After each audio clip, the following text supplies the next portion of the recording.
રખડતા ઢોર મામલે ગુજરાતભરમાં હાઈકોર્ટનું કડક વલણ છતાં ધંધુકા શહેરના માર્ગો ઉપર રખડતા પશુઓનો ત્રાસ યથાવત.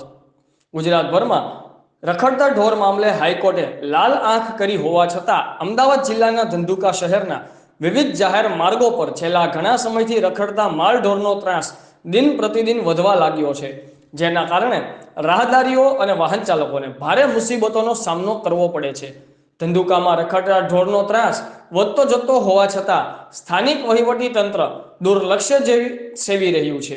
રખડતા પશુઓને લઈ અનેક વખત આખલાના યુદ્ધમાં અકસ્માતો સર્જાઈ ચૂક્યા છે.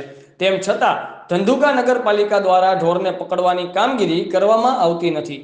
જાહેર માર્ગો પર રોડ રસ્તાની વચ્ચે આ આખલાઓ અડીંગો જમાવીને બેસી રહેતા હોય છે. ખાસ કરીને મોટા વાહનોને પસાર થવા માટે રખડતા પશુઓને કારણે રસ્તાઓ બ્લોક થઈ જતા હોય છે અને શિરદર્દ સમાન ટ્રાફિક સમસ્યા પણ સર્જાય છે. પરંતુ લોકો જાય તો જાય ક્યાં? તંત્ર તો આંધળું હોય તેવી રીતે માત્ર તમાશો જોઈ રહેલ છે.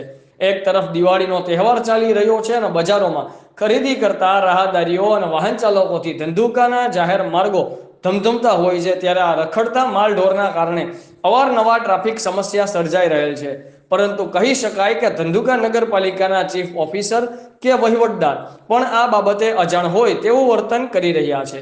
રખડતા માલઢોર મામલે ગુજરાત હાઈકોર્ટનું કડક વલણ હોવા છતાં ધંધુકા શહેરમાં ઢોર પકડવાની કામગીરી હાથ ધરવામાં આવતી ન હોય જાગૃત લોકોમાં કચવાટ જોવા મળી રહ્યો છે.